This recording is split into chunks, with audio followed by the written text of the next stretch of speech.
She slapped me hard at my grandfather's 80th birthday party, calling me ungrateful in front of everyone.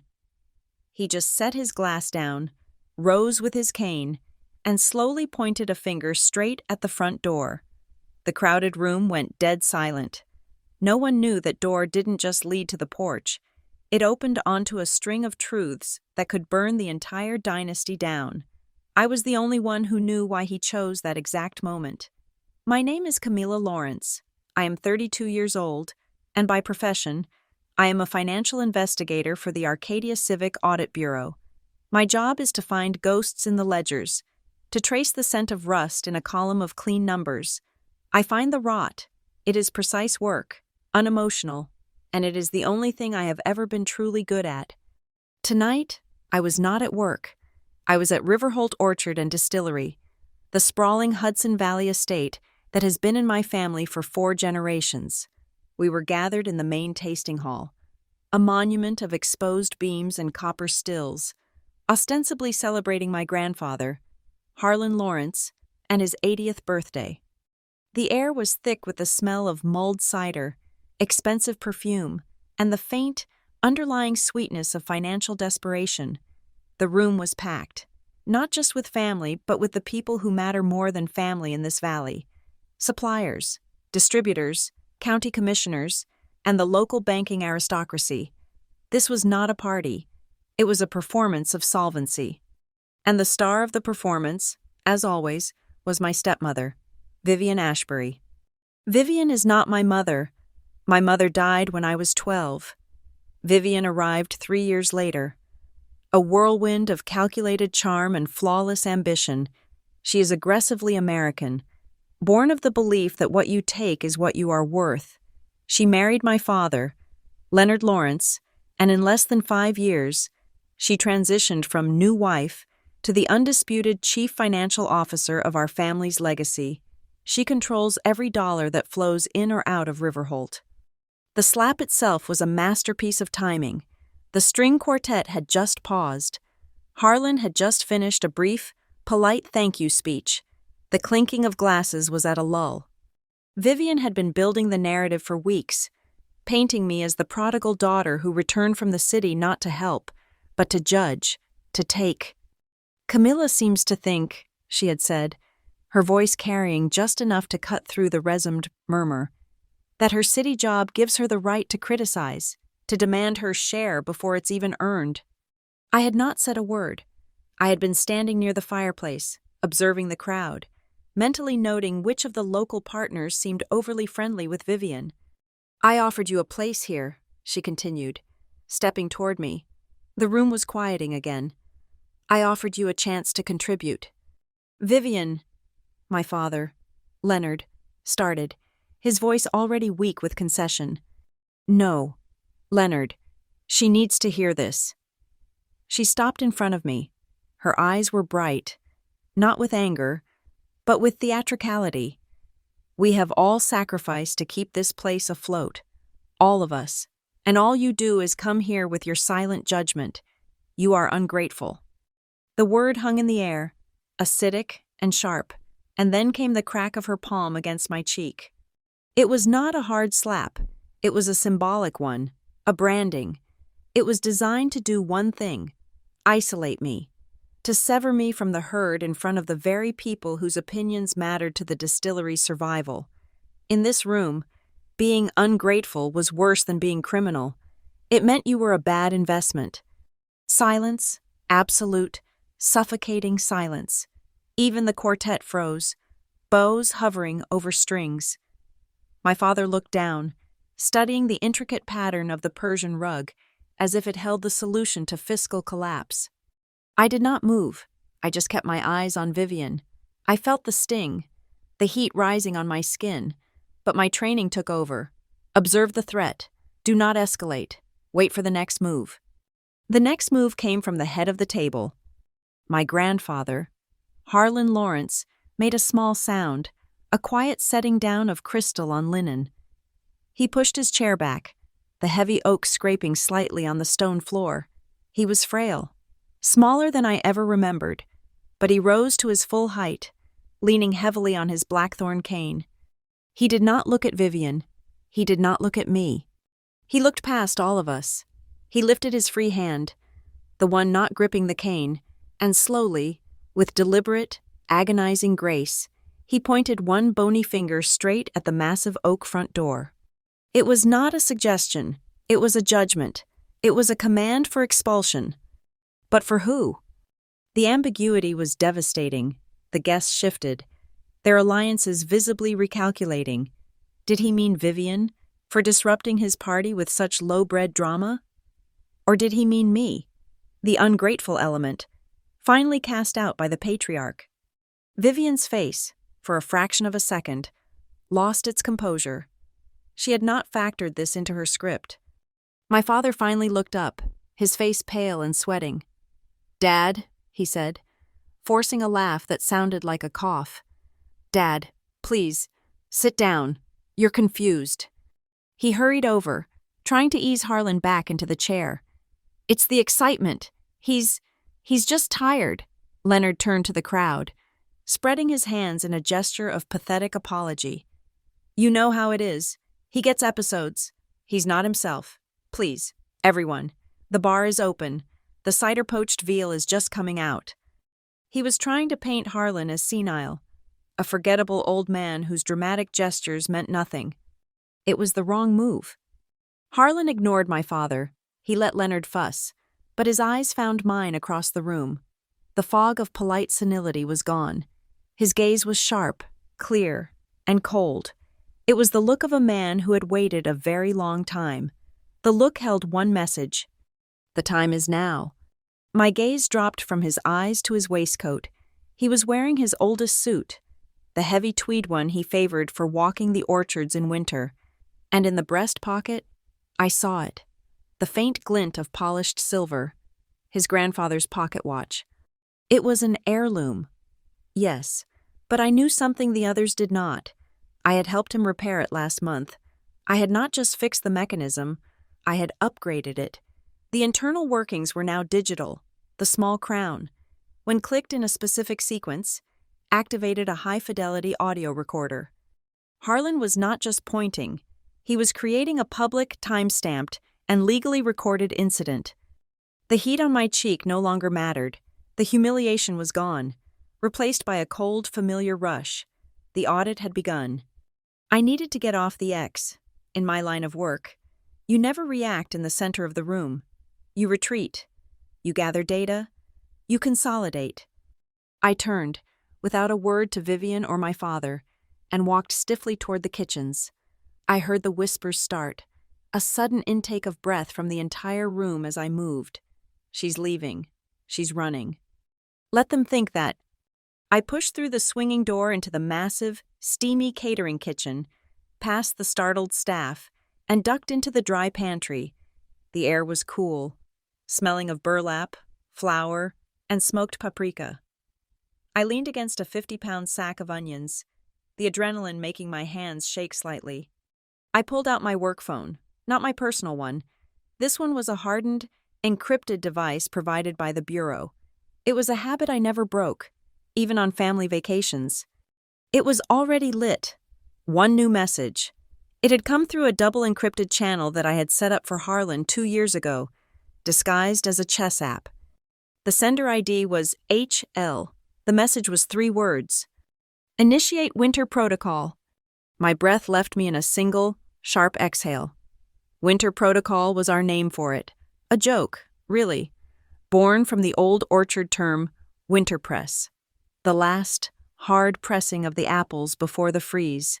It was the failsafe, the scorched earth plan I had built for him, piece by piece, over the last 2 years, a trap made of forensic accounting, legal triggers, and the family's own hidden history. And Harlan had just pulled the pin, in front of 80 witnesses. I took a moment, I steadied my breathing, analyzed the field. I slipped back out of the pantry, staying in the shadows of the service hallway that ran parallel to the main hall. Through a gap in the doorway, I saw the party trying to restart itself, but the energy was broken, the music was too loud, the laughter too forced.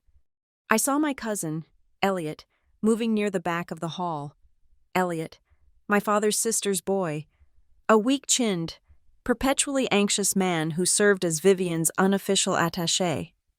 He was not mingling. He was slipping toward the small alcove that housed the distillery's archive room, the real archive, where the pre-digital ledgers and land deeds were kept. He was looking for something, or more likely, preparing to remove something. He glanced over his shoulder, his eyes darting. He was a terrible spy. Then I saw Vivian's move. She was at the far end of the hall, speaking quietly to two of the security men. Her security, not the distillery's regular staff. She gestured, a sharp, cutting motion, toward the eastern doors, the wide glass doors that led to the terrace and the parking lot. One of the men nodded and walked over. I heard the distinct, heavy thunk of a deadbolt being thrown. She was locking the doors, not all of them, just the main exit. She was penning them in. She was raising the stakes, creating a pressure cooker environment, ensuring no one could leave until her version of the night's events was cemented as fact. She was demonstrating that she, not Harlan, was in control of this house. I stepped back into the pantry. My heart was perfectly still. Vivian thought the battle was about shame, whispers, and public opinion. She thought she was winning by locking a door. She was wrong. I was not going to fight her in the hallway. I was not going to scream, or cry, or defend my honor.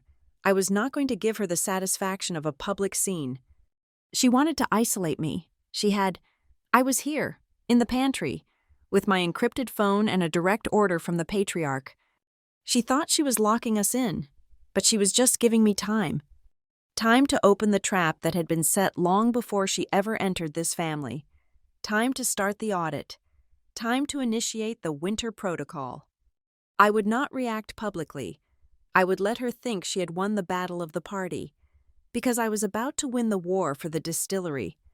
The front door he had pointed to was a distraction. The real door was the one I was about to unlock, and it was buried deep in the numbers. The winter protocol. It had been 2 years since we even spoke the words. Leaning against the heavy sack of onions in the pantry, the cool, dusty air a sharp contrast to the staged heat of the party, I was transported back. It was not a memory I enjoyed revisiting. It started 2 years ago, almost to the day. I got the call from my father. Harlan had had a stroke, a minor one, Leonard had insisted, but they wanted me to come home. "He's asking for you," Leonard said, his voice laced with an exhaustion that was not just about his father's health. "Just for a weekend, to stabilize things." I came back to Riverholt, but the place I found was not the one I'd grown up in. A mild stroke was Harlan's term. His body was weaker, but his eyes were furious. He was a prisoner in his own home, frustrated and, for the first time in his life, quiet. I took over his care temporarily. The private nurse Vivian had hired was too expensive and, I suspected, reported directly to her.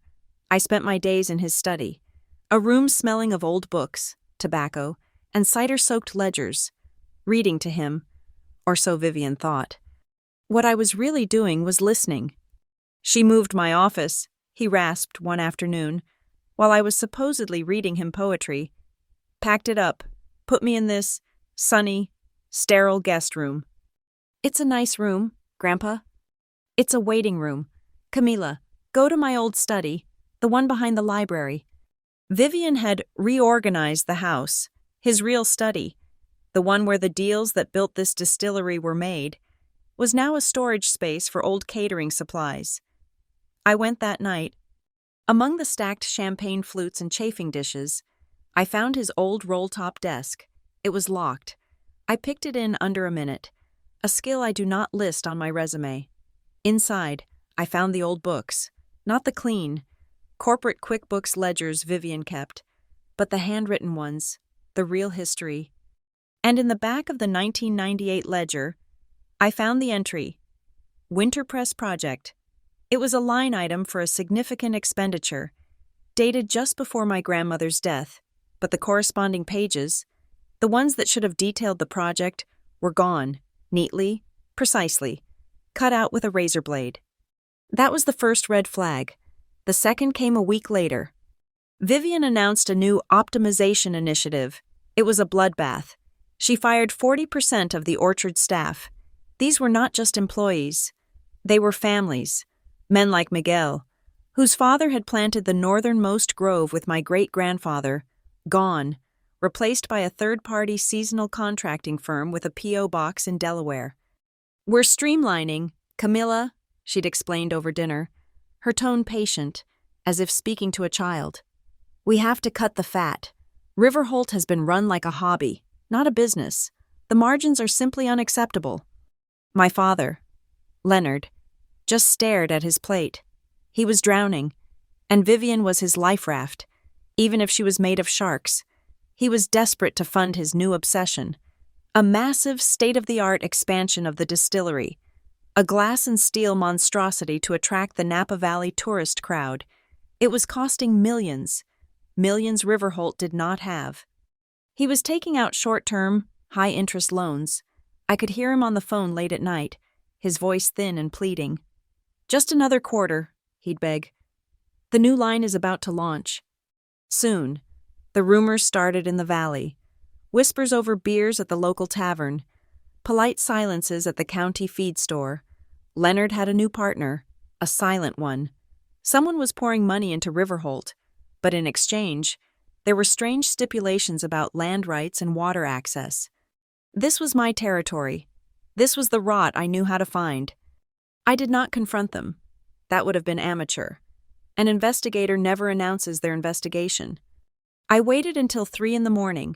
When the house was deep in its slumber, I went to the new sleek business office Vivian had built. Her security system was good, but it was designed to stop a burglar, not a financial auditor. I cloned her entire server, every invoice, every contract, every email. By 5 a.m., back in my childhood bedroom, I had it. The consulting fees were the key, massive, 6-figure payments to shell companies I'd never heard of. Maple Bridge Trust, Northvale Heritage LLC. They had no websites, no public presence, just routing numbers that led to private equity firms known for hostile takeovers of distressed assets. Vivian was not saving the company. She was partitioning it, selling it off piece by piece from the inside, and paying herself a consulting fee to do it. The next morning, I took Harlan for a walk. He was stronger. We went out past the new distillery building, toward the old fence line at the edge of the property. He hated that new building. "It's a glass box for a glass man," he said, tapping his cane on the gravel. "Grandpa," I said, keeping my voice low, "what was the Winterpress project?" He stopped. He looked at me, really looked at me. For the first time since the stroke, the fog was gone. "My grandfather," he said, "your great-great-grandfather, did not trust banks. He did not trust anyone. He lived through the panic of 1907. He believed wealth was tangible. Gold, deeds, water rights." He pointed with his cane to an old, rotting cedar post, one of 76 that marked the original boundary of the farm. "This is post 22. He explained it to me, the fence line code. He taught me how the notches cut into the wood, the number of iron nails hammered into the top, the type of stone at the base.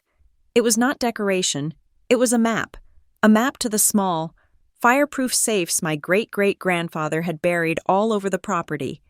Each one held a piece of the original family charter, the real deeds, the fail-safes. "Most are empty now," Harlan said, his voice heavy. "My father cleaned them out, but not all. He left the Winterpress safe, the last one, the in case of fire box." That is when we made the plan. Winter Protocol, I had called it, trying to lighten the mood. But it was not a joke. It was a contingency plan for a financial coup. I would return to Arcadia. I would use my skills, my access to public records, all legally, to build a file. I would trace the money. I would identify the ghost partners. I would create a legal framework to protect his legacy, to clean the house. He would be my man on the inside. He would watch Vivian. He would watch my father. Vivian, meanwhile, was building her own narrative. She began her campaign to discredit me. It was subtle at first.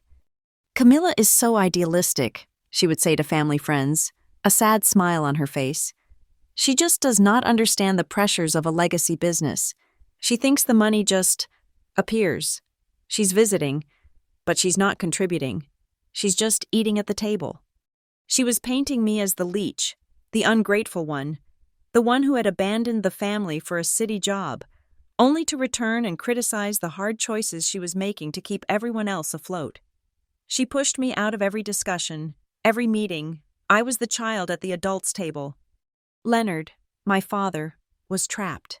He was so deep in debt, so terrified of the public scandal of failure, that he let her do it. He needed her to be the villain so he could remain the tragic, well-intentioned patriarch. He was a coward, and his cowardice was the ink in Vivian's pen as she signed away our future. I let them. I let them both think I was a beaten dog. I chose silence. I chose to gather my evidence, to build my case in the cold, clean world of numbers and contracts. I knew, as an investigator, that you never strike until the trap is set and the evidence is irrefutable. Open confrontation would have gotten me banished, labeled hysterical, and locked out for good. Vivian wanted a fight? I was not going to give her one. I was going to give her a legal audit. The last time I saw Harlan before returning to the city, we stood by that same fence post. He looked old, but his eyes were hard. She is smart, Camila, he warned, but she's greedy, and greed always makes a noise. I'll be listening for it, I said.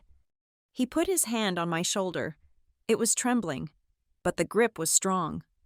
I will not let her break this family. I will not let her steal the water, he said.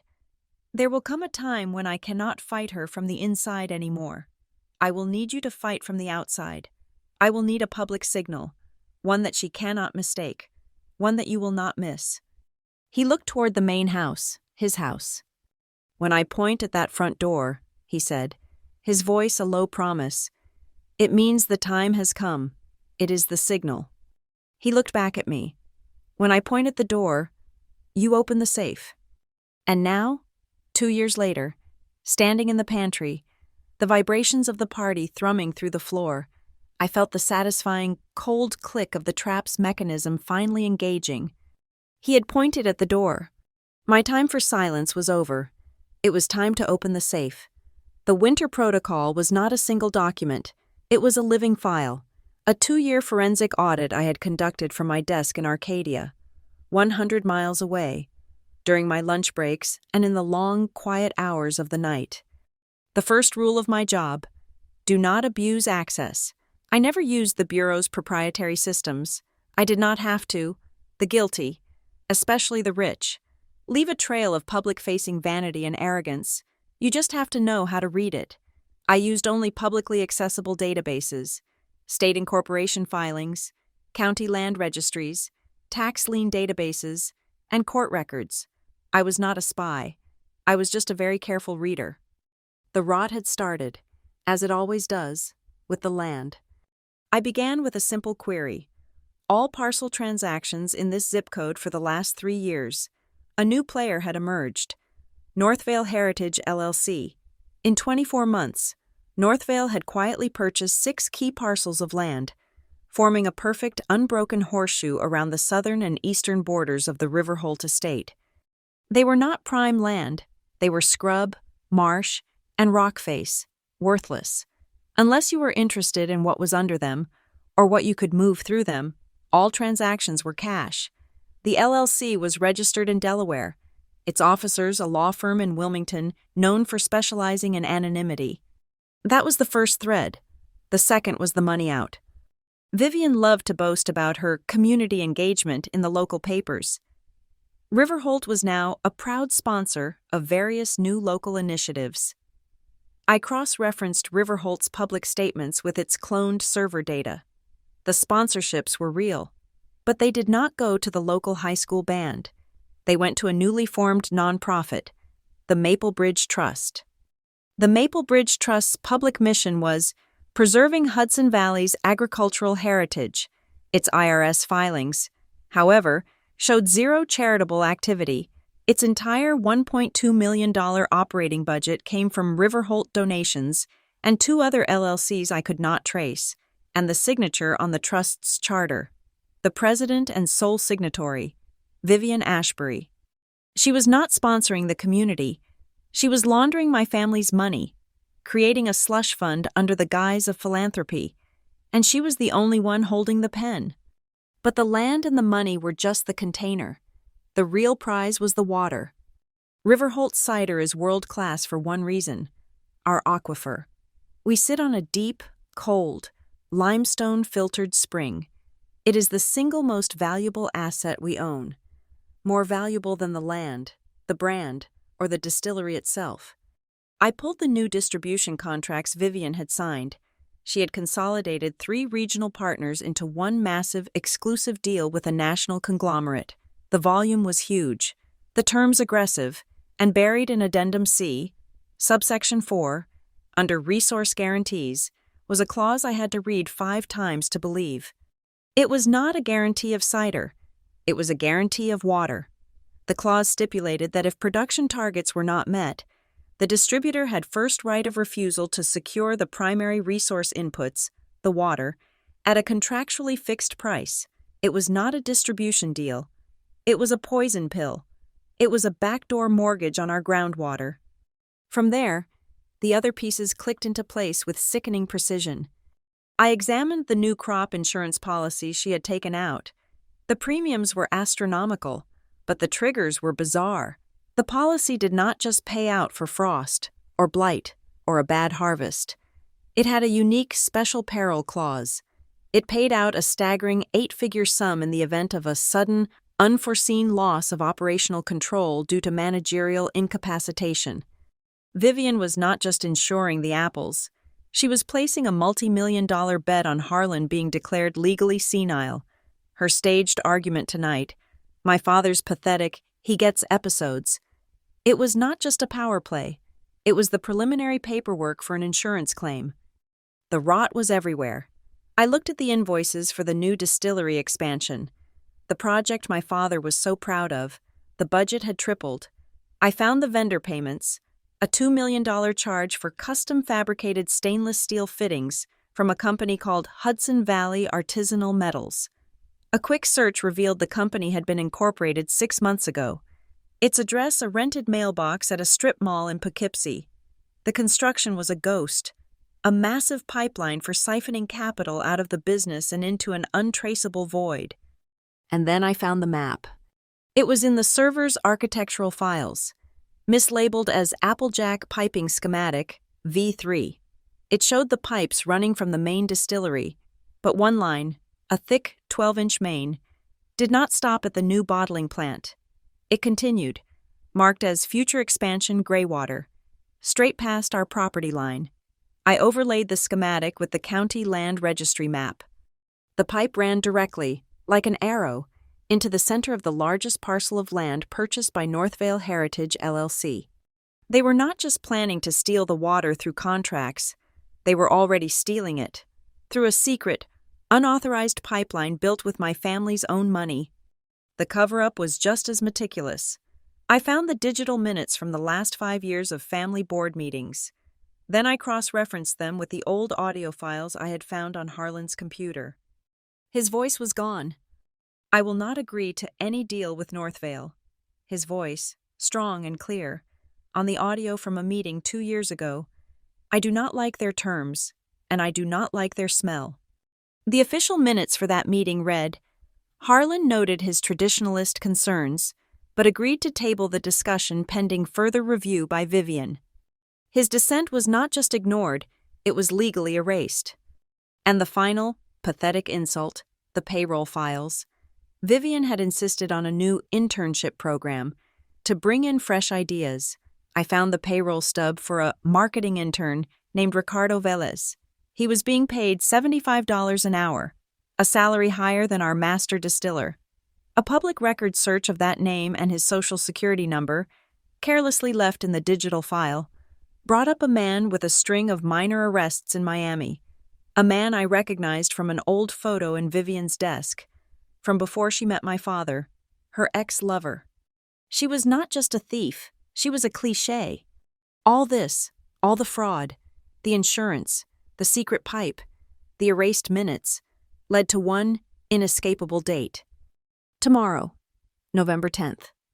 It was the due date for the balloon payment on the massive bridge loan my father had taken out to fund the expansion. The loan, I discovered, had been quietly bought from the local bank by a private equity firm. That firm, after 3 layers of shell companies, was Northvale Heritage LLC. The trap was complete. Vivian had orchestrated this perfectly. She would engineer a crisis, Harlan's public senility, my ungrateful attack on her, and in the chaos, the family would accidentally miss the payment deadline. The loan contract was ironclad. If the payment was late by a single day, Northvale had the right to assume temporary operational control to protect its investment. She would get her insurance payout for Harlan's incapacitation, and her partners at Northvale would get the distillery, the land, and most importantly, the water. My father would be a ruined, broken man, and she would be the sole trustee of the Maple Bridge Trust, sitting on millions in consulting fees. This party was not a birthday. It was a closing. Harlan's gesture was not just a signal, it was a desperate, last-minute injunction. I now knew what they were doing and why they were doing it tonight. I still needed the how to stop it. The Winterpress safe. Harlan's fence line code was burned into my memory. Post 22. The rotting cedar one.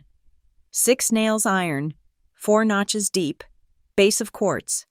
It translated to a location. The old, original press house, a stone building, now just used for storing forgotten equipment, down by the creek. And the specific location, under the heart of the press. The building housed the original, 1952 R.W. Albright oak and iron cider press, a massive, beautiful, obsolete machine. The safe was under it. I could not go yet. Elliot was sniffing around the archives. Vivian had locked the doors. I had to move, but I had to move smart. I needed my own eyes. Before I left Arcadia, I had packed my go bag. It was in my car. I slipped out of the pantry, down the service hall to the mudroom. My jacket was there. In the pocket was a small, 3-inch-tall glass jar of apple jam, a hostess gift. I twisted the lid. The jam was real, but the lid was not. It was a custom-molded, high-definition, wide-angle camera with a 30-hour battery. I needed to plant this. I needed to record every move they made after the party imploded. I needed to see what Elliot was looking for. I palmed the jar. My heart was not racing. It was cold, slow, and steady, like a metronome, like the internal workings of a pocket watch, a recorder, clicking away in the dark. The audit was in. The evidence was collected. The next phase was retrieval. I stepped back from the pantry, the small jam jar heavy and cold in my palm. The main hall was a mess of fractured conversations. The string quartet had started playing again, a frantic, cheerful Vivaldi that fooled no one.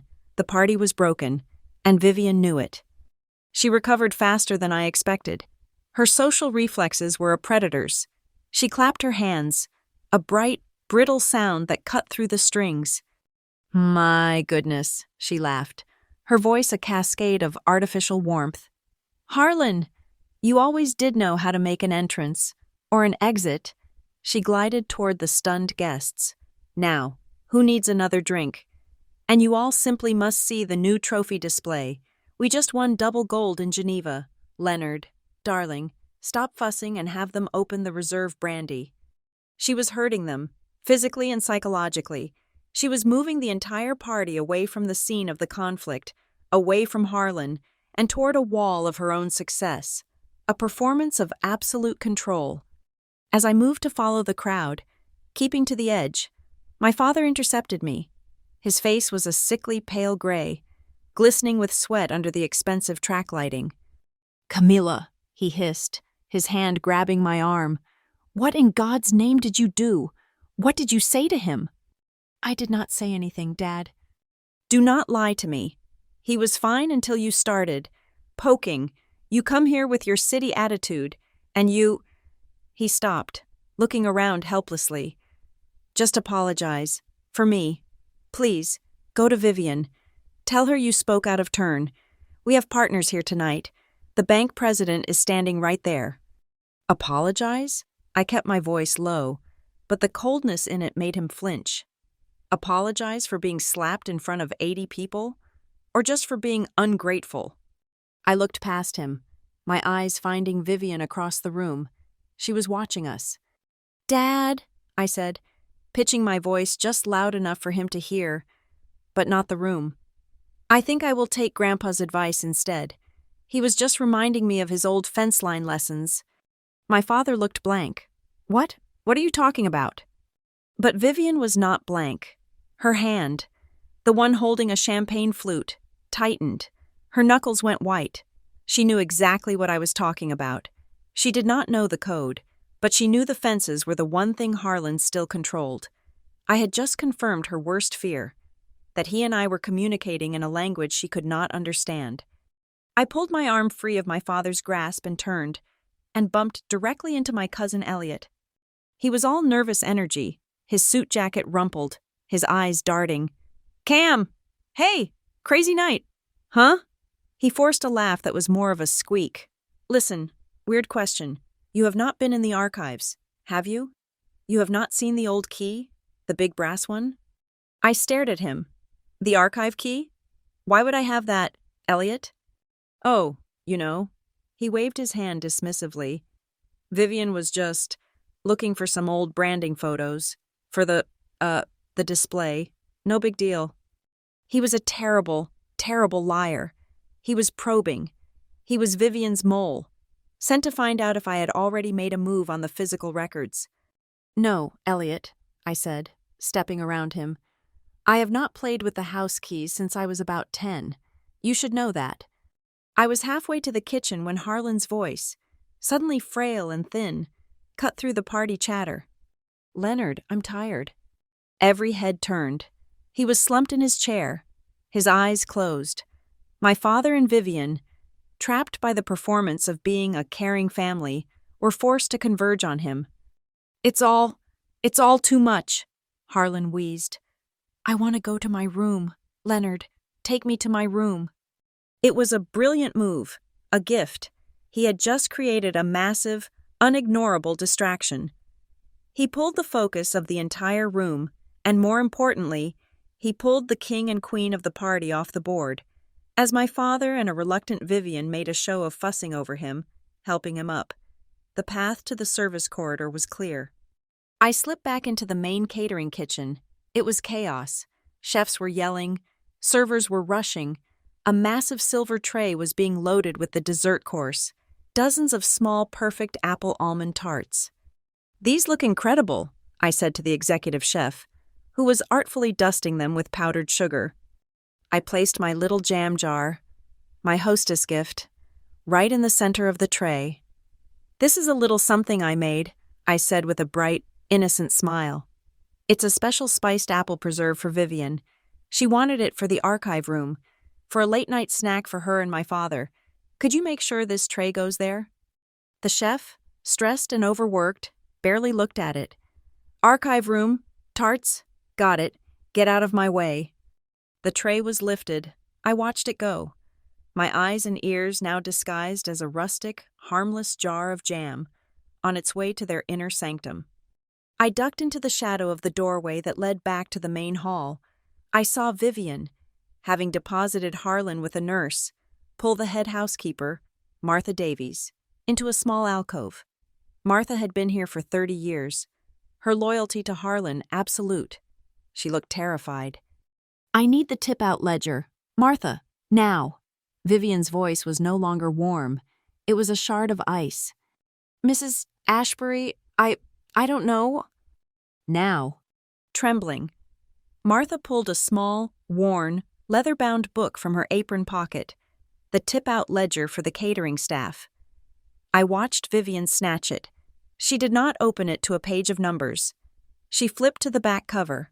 I saw her dig her fingernail into a small slit in the leather and pull out a thin white plastic card. The electronic key card, the one that opened the archive, the one that logged every single entry. She had hidden it from Harlan. using the old ledger as a book safe. She turned and handed it to Elliot, who had been hovering just behind her. "Go," she ordered. "Now." My father, his duty to Harlan finished, scrambled back to her side, wringing his hands. "Vivian, this is a disaster," he whispered, frantic. He looked genuinely furious. What if this scuttles the deal? What if this affects the groundwater clause? Vivian's reaction was instantaneous. She kicked him, a sharp, vicious, stiletto heel to the shin strike. He let out a choked cry, stumbling. It was a movement so fast, so brutal. If I had blinked, I would have missed it. I stepped back, melting into the shadows. I had it. They were moving on the archive. They had the key. And my father had just confirmed the target, out loud. The groundwater clause. I started to move along the dark corridor that ran behind the main hall. As I passed a small seating area, a hand shot out and grabbed my arm. I tensed, ready to strike, but it was just Mr. Van Tassel, one of my grandfather's oldest friends, a neighboring orchard owner. His eyes were watery with brandy, but they were sharp. "Do not let them fool you, child," he whispered, his voice a dry rustle. He nodded toward Vivian's back. "The old man is not senile. He is the only one here making any sense." I nodded to him, a silent acknowledgement, and pulled my arm free. I made it to the small, dark side hallway, the one that led to the unused eastern terrace, the door that no one ever used. My encrypted phone vibrated in my pocket. A new message from H.L. I opened it. It was not text. It was a high-resolution photograph of a document. A letter of unanimous consent and transfer of fiduciary control. It cited Harlan Lawrence's advancing cognitive decline as reason to transfer his voting shares and full proxy control to the Maplebridge Trust. And at the bottom, the signature, Harlan Lawrence. It was a forgery, a spectacular one. But I had spent half my life staring at that signature on birthday cards and checks. The H was too rounded. The L was too hesitant, too perfect. It was not his. The document was dated tomorrow, November 10th. I understood. The missed payment was the backup. This was the primary plan. They were not just going to win by default. They were going to steal it outright, using a forged document, legitimized by the public episode of senility they had just engineered at the party. They were in the archive room right now, with my jam jar, about to place this forgery into the official record, to be found in the morning, just in time for the bank meeting. A slow, cold smile spread across my face. Vivian had made a fatal error. She had locked the main terrace doors, the east doors. But Harlan had not pointed east. He had pointed here, at this exact door, the small, unassuming, forgotten side exit, the one that led, unseen from the main house, directly down the stone path to the old press house. I pushed the heavy brass bar. The door clicked open. A rush of cold, damp night air hitting my face. It smelled of wet leaves and the sharp, sweet tang of fermenting apples. I slipped out into the darkness, a ghost leaving the performance. The trap was set, my camera was in, the signal was given. Now, it was time to open the safe. The cold air was a shock, a clean, sharp slap that smelled of wet earth and the deep, alcoholic sweetness of fallen apples rotting in the grass. It was a relief. The path to the old press house was unlit, a ribbon of dark gravel that snaked down toward the creek. I moved quickly, my city shoes slipping on the damp stones, my senses on fire. The sounds of the party, the forced Vivaldi, the high-pitched laughter, faded behind me, replaced by the rush of the creek and the rustle of some small animal in the undergrowth. This was my territory. The air was heavy with the country noir perfume of the valley, damp wood, decomposing leaves, and the ghost of 100 harvests. The press house stood in a hollow, a low, squat building of fieldstone, its roof sagging. It had not been used for its original purpose in 30 years, not since the new hydraulic presses were installed in the main distillery. Now it was just a tomb for old equipment. The heavy oak door was not locked. It scraped open on a single, rusted hinge, the sound lost to the night. The smell hit me first. God, the smell. It was the scent of my childhood. A thick, complex bouquet of ancient cider-soaked oak, cold stone, and the sharp, vinegary tang of active fermentation from a forgotten barrel in the corner. Moonlight streamed through a single, dirt-caked window, illuminating the ghost in the center of the room. The 1952 RW, Albright Press. It was a monster, a beautiful sleeping beast of oiled oak and black iron, big as a car, its massive screw, thick as my thigh, pointed at the ceiling. Under the heart of the press, Harlan had said. I dropped to my knees on the cold, damp flagstone floor. The heart was the massive base plate, a solid block of oak. I ran my hands along the edges, my fingers probing the cracks. It was solid. The code. 6 nails iron, 4 notches deep, base of quartz. I looked at the base. It was all wood. I crawled around to the back, the side facing the creek, and there it was. At the bottom corner, a single, mismatched stone was set into the floor, a pale, fist-sized chunk of white quartz, completely out of place. Next to it, in the oak base itself, I felt them, 4 deep, carved notches, almost invisible in the shadow, and hammered into the wood above them, 6 rusted, square-headed iron nails. The code. I ran my fingers over the floorboards directly in front of the quartz. They were all tight. I pushed. I pulled. Nothing. I was an investigator, not a treasure hunter. I stopped, controlled my breathing, and looked. It was not a board.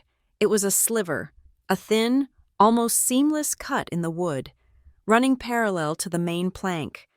The loose board was not a board at all, but the trigger. I pressed the knot on the plank above it, and I heard a faint, wooden click. The sliver of wood popped up by a 1/4 inch. I slid my fingers under it and pulled. A long, narrow section of the floor, about 3 feet long and 6 inches wide, slid out, smooth as a drawer, on old, well-greased rollers. Inside the dark cavity was a long, thin, tin-plated box, not a grand treasure chest, a document box, a mid-century fire-resistant case.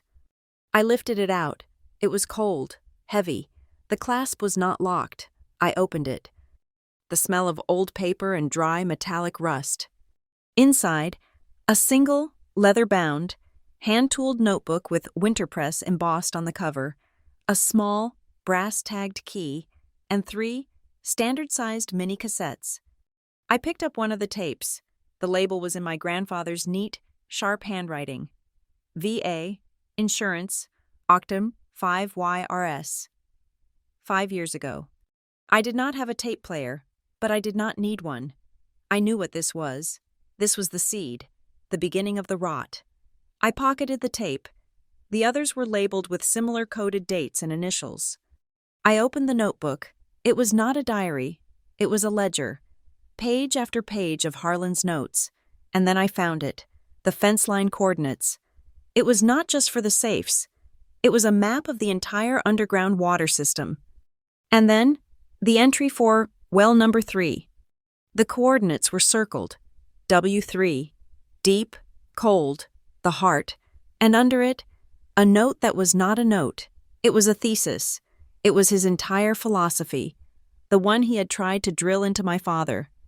The land is the bottle, the apple is the brand, but the water is the blood. Who controls the water, controls the farm?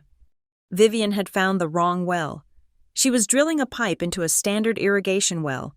Well number 3 was a 1/4 mile away, hidden in a cleft of rock, the original, purest source that fed the entire aquifer. She was stealing the tap water. Harlan was guarding the source. I closed the notebook. This was the motive. This was the legacy. I looked at the last item, the small, heavy brass key. The tag was stamped H.L. Refrig Vault. This was not for this box. This was for something else. Refrigeration vault. My blood went cold. The main cold storage, the massive, walk-in freezers and refrigerators attached to the distillery, where they aged the ice cider. This was not a mid-century safe. This was something current. I put the notebook and the tapes into the deep pockets of my jacket. I left the tin box open and empty, slid the floor panel back into place, and clicked the trigger board down. It looked untouched. I ran back, staying in the shadows of the trees. The party was still going, a wounded animal making noise in the bright house. I skirted the main building, my feet silent on the grass, until I reached the massive, humming industrial complex of the cold storage units. The compressors throbbed, a low, pulsing mechanical heartbeat that vibrated through the ground. "Behind the cold storage," I whispered. I found the spot. It was a small, unlit utility alcove between the back of the freezer wall and the hill, a place for junction boxes and pipes, smelling of ozone and damp concrete. And there, set into the concrete foundation itself, was a small, flush-mounted steel plate, painted the same dull gray as the wall. It had no handle, just a keyhole, a high-security, non-standard lock.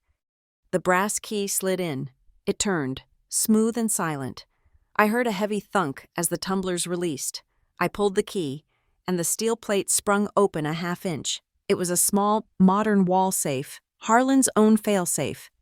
Inside, there was no rustic notebook, just 2 items. A thick legal-sized envelope, sealed with red wax, bearing the stamp of his personal attorney, not the family's corporate firm, and a single, 8x10 glossy photograph. I pulled out the photograph first. It was Vivian. She was at a table, at a restaurant I did not recognize. She was smiling, raising a glass of wine. Across from her, also smiling, was a man I recognized instantly from my research, the lead counsel and managing partner for Northvale Heritage LLC. In the bottom corner of the photo, a digital timestamp, the kind a private investigator uses. The date was exactly 1 week after my father's first major loan default. This was not a negotiation. It was a celebration. My hands were shaking, but not from cold. I put the photo down and picked up the envelope. I broke the wax seal. Inside was not a full last will and testament. It was a single-page document, a codicil, an emergency amendment to the Harlan Lawrence Testamentary Trust. It was a legal bomb. It stated that in the event of a hostile action, financial malfeasance, or a challenge to the primary stewardship of the estate, his voting power and full control of the Riverholt Trust would be immediately transferred, not sold, not given, transferred, to a single, temporary, named supervisor, who would have 90 days to act in the best interest of the water and the land. And then I saw the name, the line where the supervisor was designated. It was covered, obscured by a thick, heavy strip of black, fibrous, electrical tape. I ran my fingernail over it. It was stuck fast. This was not an accident. This was a test, or a final, paranoid layer of security. It did not matter. The document was signed by Harlan, signed by his attorney, and notarized. The activation of this clause was the kill switch. I pulled out my encrypted work phone. I opened the secure camera app. One by one, I photographed every page, the Winterpress notebook, the coordinates for well number 3, the photograph of Vivian and the lawyer, the sealed envelope, the unsealed envelope, the codicil, with the names still taped over. I sent them all, in a burst transmission, to the secure, anonymous email account I had set up for Harlan, the one disguised as a Historical Society newsletter. The evidence was now in 2 places. It was backed up. I carefully put the documents back, the photo, the codicil in its broken sealed envelope. I closed the heavy steel door. It clicked shut, the tumblers locking automatically. But I did not leave. I knelt on the damp concrete. I reached back to the rotting press house in my mind, the image of the 6 square, rusted iron nails. I reached into my jacket pocket, where I always keep a small emergency kit. I took out a single, tiny, spring-loaded punch nail, a carpenter's tool, for marking wood. I found the hairline seam where the safe door met the wall. I placed the tip of the nail marker right at the bottom, in the most invisible, dark, 90-degree corner. I pressed, a tiny tink sound, lost in the hum of the compressors. I had left a mark, a tiny, almost invisible, indented circle, a marker pin, a witness trap. Anyone opening this safe tonight, Elliot, Vivian, would never see it. But in the morning, under my forensic light, it would glow like a beacon. It would tell me if they had found this, if they knew what I knew. I stood up, brushing the concrete dust from my knees. The retrieval was complete. The bay was set. It was time to go back to the party. I slipped back inside through the same side door, closing it with a silent click. The cold, wet leaf smell of the outside was gone, replaced again by the hot, tense air of the party. The Vivaldi had stopped. It was replaced by a low, murmuring buzz of conversation. The guests had broken into small, anxious clusters. The party's facade was irretrievably cracked. I kept to the shadowed hallway, moving toward the main drive, and looked out the front window. It was there, parked in the turnaround loop, too close to the main cold storage loading bay, was a truck. It was a large, new, gleaming white refrigerated tractor trailer. It had no logo, just a small, blue and white insignia I did not recognize. Two men I had never seen before, wearing matching dark gray uniforms, were standing by the cab, smoking, watching the house.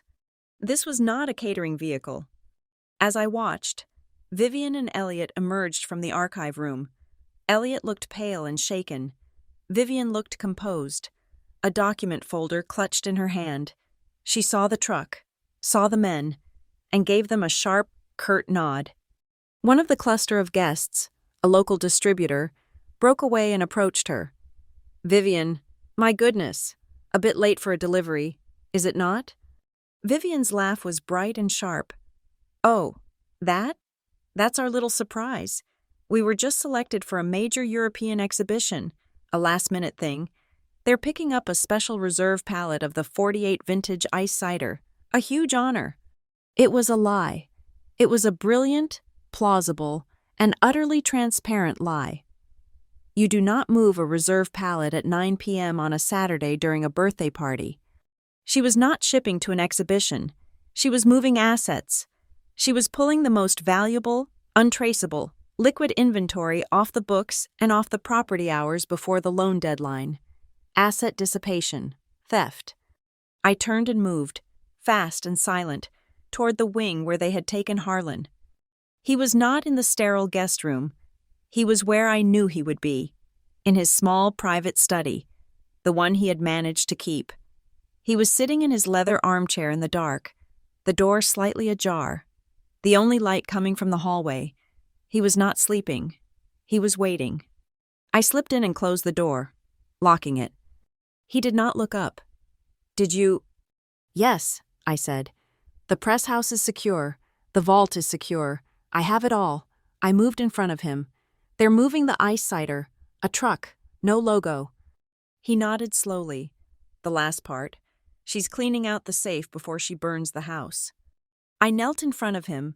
In the dim light, I saw the silver glint of the pocket watch in his waistcoat. I reached out and put my hand over it. I felt the faint vibration of the hard drive inside. It was still recording. His hand, dry and papery, covered mine. He squeezed. Confirmation. "She has a document," I whispered. "A forgery. Transferring your shares. Citing cognitive decline. It's dated tomorrow." He smiled. It was a cold, thin, terrible smile. She always was punctual. He reached, not for his cane, but for a small, brass letter opener on his desk.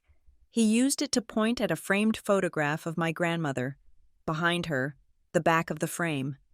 I took the heavy silver frame down. The backing was held in place by small brass tabs. I bent them back. There was no photograph. Just a single, thick, legal-sized envelope. It was sealed with a wax stamp, the stamp of his primary care physician, Dr. Alistair Reed. "Vivian thinks Alistair is on her side," Harlan whispered. "She thinks consulting fees buy a doctor's soul. She's wrong." He nodded at the envelope. "It is time to open the sealed envelope." I broke the seal. Inside was a 4-page document. It was a full, notarized, recently executed, durable power of attorney for both health and finance. It gave me Camilla Lawrence, full and total proxy. But that was not the important part. The important part was the addendum, attached with a separate staple. It was a signed, sworn affidavit from Dr. Reed himself. It was a full cognitive and neurological assessment of Harlan Lawrence. It stated, in no uncertain medical terms, that he was fully lucid, mentally astute, and possessed of all his faculties for financial and legal decision-making. The date on the document, and on the notary's stamp, was 3 days ago. And the final, beautiful, legal shiv in the back, the postmark on the envelope, which had been mailed from the doctor's office to his attorney, and then hand-delivered here. It was postmarked 2 weeks ago, long before the incident at the party, long before Vivian's narrative of his dementia had even begun. She had not been staging a takeover. She had been staging a performance for which he already held the counter-evidence. "He's been building his own case," I murmured. "Alistair is an old man," Harlan said. "He does not like being told his patients are confused by a woman in a sharp suit." I folded the document and put it in my jacket. "This counters the forgery. It does not stop the truck." "No," he said. "For that, you need the cavalry." He tapped the side of his desk. "The phone, my personal one, not the house line." I picked it up, a heavy, old Bakelite phone. It was a secure, hardwired line, not connected to the house system. "There is one number in the memory," he said. "The password is Fence Post 7. I picked up the receiver. It was a live line. I pressed the single memory button. It rang twice, and a man's voice, sharp and awake, answered. "Yes. This is Camilla Lawrence. I have a message from Harlan. Fence Post 7. There was a pause. The voice on the other end changed. It became warmer, more alert. "Ms. Lawrence, Julian Vale. I'm Mr. Lawrence's counsel. I've been expecting your call, though not, perhaps, at this hour." "Mr. Vale," I said, my voice low and fast. "I'm at Riverholt. They are actively dissipating assets. There is an unauthorized refrigerated truck on the premises, loading high-value inventory. They have forged a transfer of proxy document, citing cognitive decline, which they intend to file tomorrow. I have in my possession a newly executed POA and a medical affidavit confirming Mr. Lawrence's lucidity. What are our options?" As I spoke, I was watching the hallway through the small crack I'd left in the door. I saw a shadow move. It was Elliot. He was slinking down the hall, his ear tilted, trying to listen at the door. I pulled out my phone and checked the feed from the jam jar camera. The archive room. The feed was live, and it was pointed right at the door. I could see the back of Elliot's head in my own feed. He was listening, and my camera was recording him listening. The idiot. He was creating his own evidence. Then, the feed on my phone sputtered. It pixelated, and a no-connection error popped up. I checked the house Wi-Fi. It was gone. "She cut the Wi-Fi," I hissed to Harlan. "Vivian.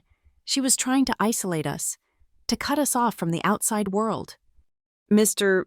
Vale?" I said into the Bakelite receiver. "Are you still there?" "I am. Ms. Lawrence, the hard line is secure." "Good."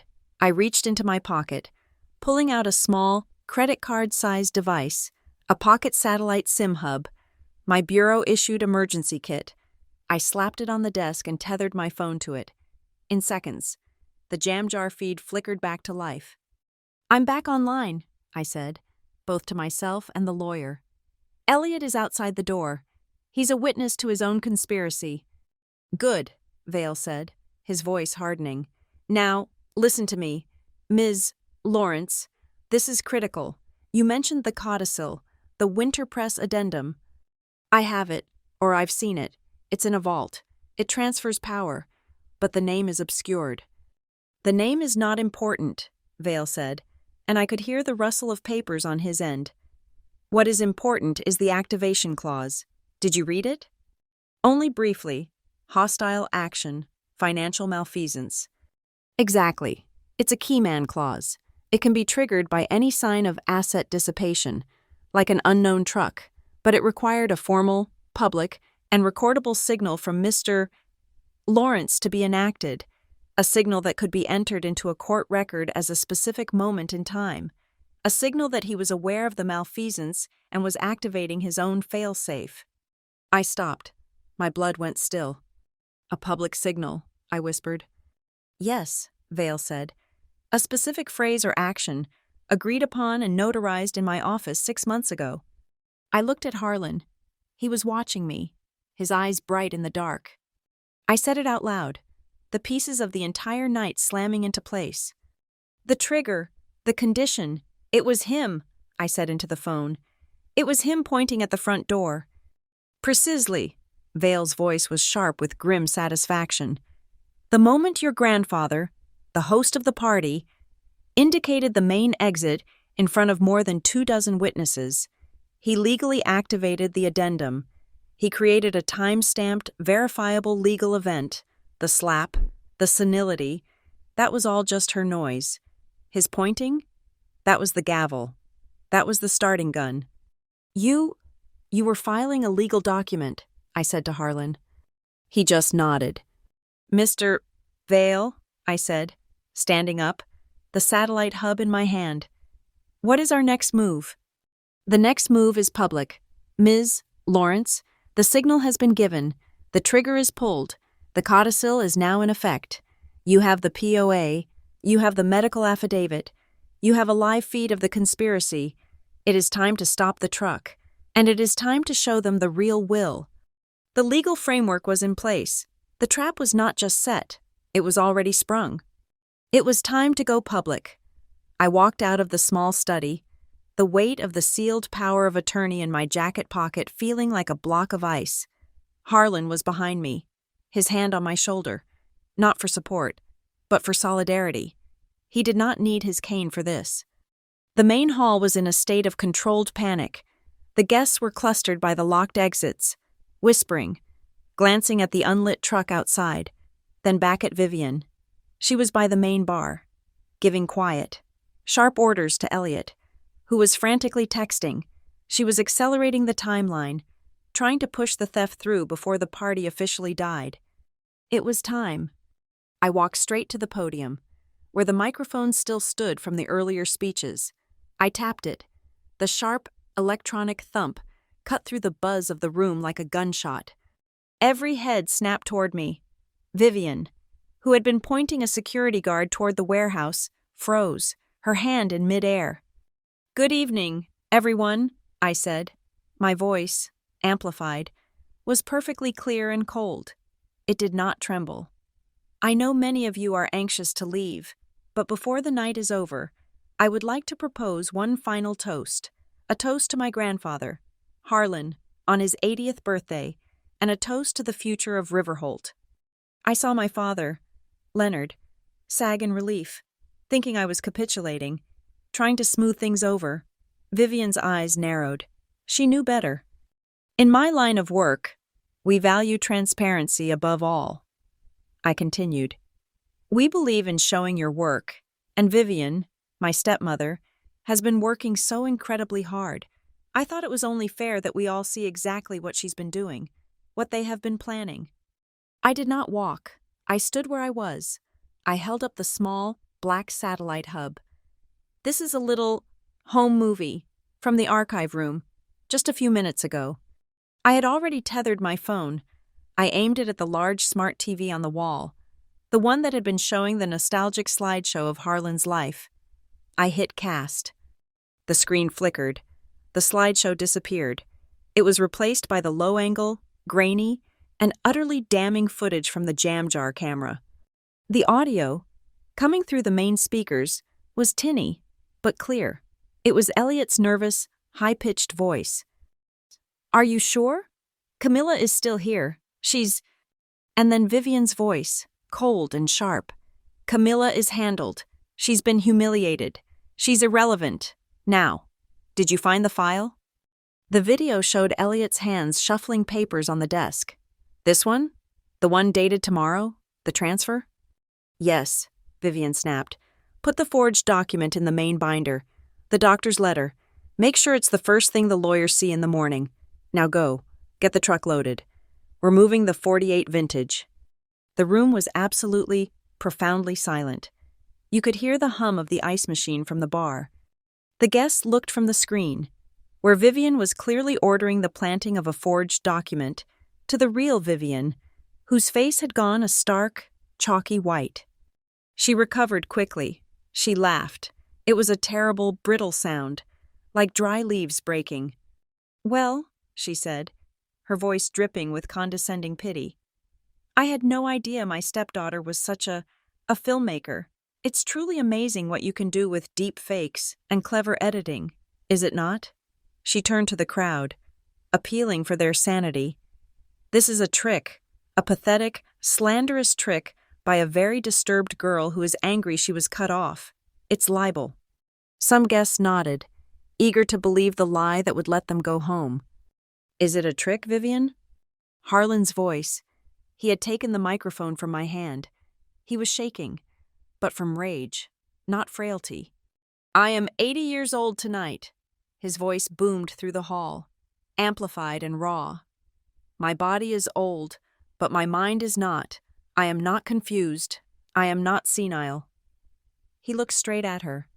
"I am Min Man, and I have a lawyer." As if summoned by the word, the other doors, the main front doors that Harlan had pointed to, swung open. 2 men stood in the entryway. They were not guests. They were in dark, immaculate suits, carrying hard-sided briefcases. "Julian Vale," the older man announced, his voice carrying without a microphone. He walked forward, his footsteps echoing on the stone. "Counsel for Harlan Lawrence, and this is Mr. Schmidt, a notary public. We were invited to attend at 9:15. Vivian looked at the men as if they were ghosts. "Mr. Vale," Harlan said, nodding to him. "Thank you for coming." Vale stepped up to the podium. "Harlan, happy birthday." He opened his briefcase. "Ladies and gentlemen, we are here tonight to make a legal announcement, as of 8:05 p.m. this evening, upon a public, verifiable, and pre-designated signal of active managerial malfeasance, a signal which, I am told, all of you witnessed. Mr. Lawrence has formally activated the winter press addendum to the Harlan Lawrence Testamentary Trust." A wave of panic rippled through the investors in the room. "Under the terms of this addendum," Vale continued, "an immediate temporary administrative council is enacted. This council is tasked with a full forensic audit and has full operational control of Riverholt for the next 72 hours. The chair of this council is Ms. Camilla Lawrence." Vivian shrieked. It was not a word. It was a noise. "No, you cannot. He is incompetent. I have the proof." She was energized by pure, desperate rage. She snatched the folder she had been clutching all night and threw it at Vale. "Read it. That is a full medical diagnosis, from his own doctor. Cognitive decline, dementia. He was declared incompetent this morning. He cannot activate anything. It is all void." Vale actually caught the paper, looked at it. "This is allegedly a diagnosis from Dr. Alistair Reed. This is a very serious—" "It is a fact," she screamed. "Is it?" I said, stepping back to the podium. I held up my phone, still connected to the satellite hub. "Because I have Dr. Reed on a live video call. He was also expecting to be needed tonight." I turned my phone's screen, and the main television flickered again. The jam jar feed was gone, replaced by the live high-definition and very annoyed face of Dr. Alistair Reed, sitting in his home study. "Doctor," I said, my voice echoing, "this is Camilla Lawrence. You are on speaker and video at Riverholt.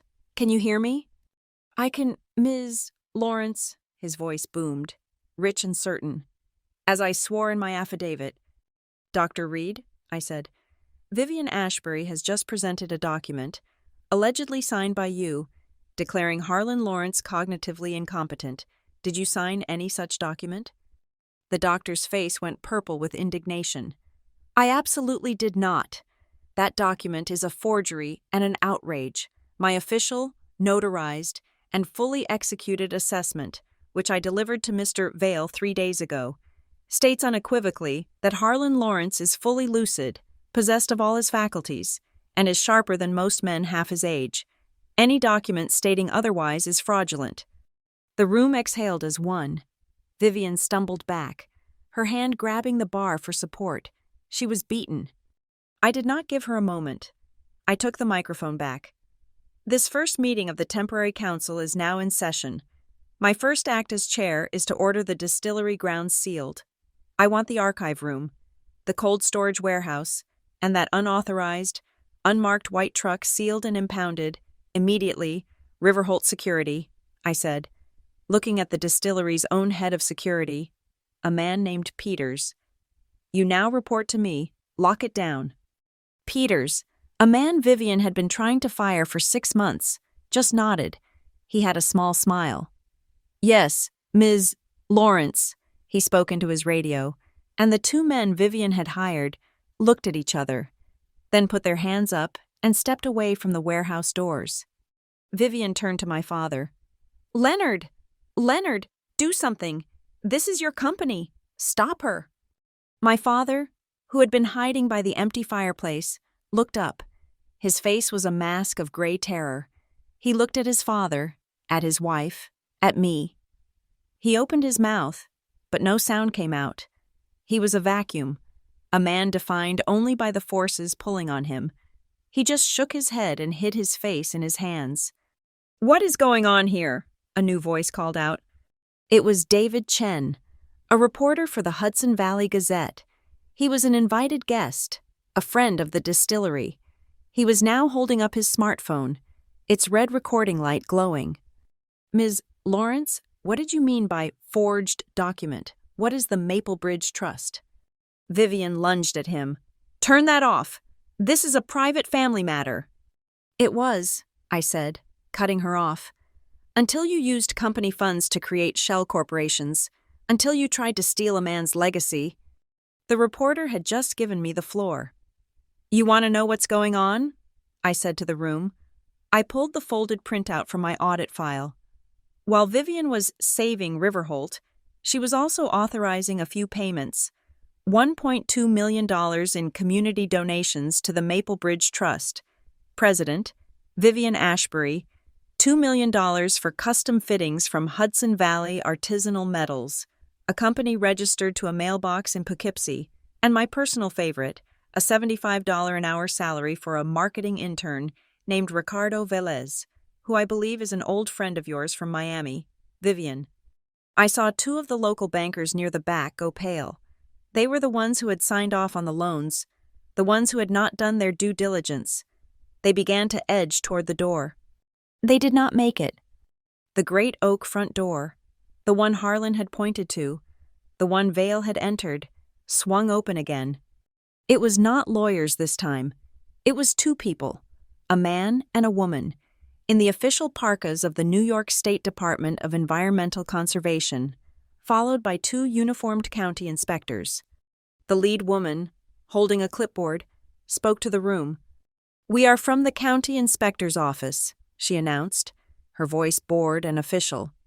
We have received a credible, urgent, and legally filed report of an unauthorized industrial pipeline, potential aquifer contamination, and illegal water diversion at this address. We are here to conduct a full site inspection. Now, we will need access to all wells, immediately. Vivian made a small sound, a high-pitched keen, and slid from the bar stool onto the floor. No one moved to help her. The lead inspector, the woman with the clipboard, did not even look at Vivian, who was still a stunned heap on the floor. Her eyes scanned the room, cataloging the exits, the staff, the guests. She was all business. I need the schematics and access logs for all aquifer wells on this property, she said, her voice cutting through the silence. Specifically, I need to see the primary source designated in the original county charter as Well Number 3. Vivian scrambled to her feet, pulling at her dress, her mask of composure shattered and reforming into one of indignant confusion. I have no idea what you are talking about. Well Number 3? That's some archaic term. We have 2 wells. They are on the main schematic. We are in full compliance." She was lying, but she was lying badly, stalling for time. "Vivian," I said, my voice quiet, but it carried in the dead room. "Stop talking." I stepped forward, toward the inspector. I pulled the small, leather-bound Winterpress notebook from my jacket pocket, the one from the safe under the 1952 press. "Excuse me, Inspector," I said. "Perhaps I can help. My great-great-grandfather kept better records than most." I opened the book to the page I had marked, the one with the hand-drawn map and the coordinates. "Well, number 3, I said, reading from the page. "He calls it the Heart. The coordinates are 41.724 north, 73.911 west. It should be in a rock cleft about a quarter-mile past the old press house." The inspector looked from my face to the ancient notebook and back, a flicker of understanding. She nodded, sharp and quick. "Peters," she said to the distillery security chief, who had been standing by. "You're with me. My team is sweeping the perimeter." She looked at Vivian. "Do not leave this room." And they were gone, out the front door, their boots loud on the gravel. The room held its breath. We were all hostages now. Trapped in the pause between the accusation and the verdict, the reporter, David Chen, was filming everything, his face a mask of journalistic ecstasy. The county inspector, the man who had arrived with the environmental team, had not followed. Instead, he walked over to the gleaming white, logoless truck. The 2 drivers were standing there, trying to look casual, detained by 2 of Peter's security guards. "This your rig?" the inspector asked. "We're just drivers," one of them said. "We're just here for the pickup." "Pickup of what?" "Cider," the driver grunted. "Vintage 48, they said, real expensive stuff." "Open it," the inspector ordered. The driver looked at Vivian. She gave a microscopic shake of her head. The driver crossed his arms. "I can't, not without authorization from my dispatcher." The inspector sighed. He took a heavy steel-cased flashlight from his belt and smashed the padlock. It sparked and clanged to the ground. He grabbed the heavy bay door and rolled it up. The sound an industrial scream in the night air. The refrigeration unit inside was humming, blowing a cloud of cold fog into the night. But the truck was empty. Almost. There were no pallets. There were no cases of priceless, vintage 48 cider. Strapped to the far wall, in neat professional mounts, were 3 industrial-grade sump pumps, a massive coil of heavy-duty, flexible piping, and a set of specialized hydraulic drilling heads. A gasp went through the room as the guests crowded the windows to see. "This isn't cider," the inspector said, his voice flat. "This is a well-drilling operation."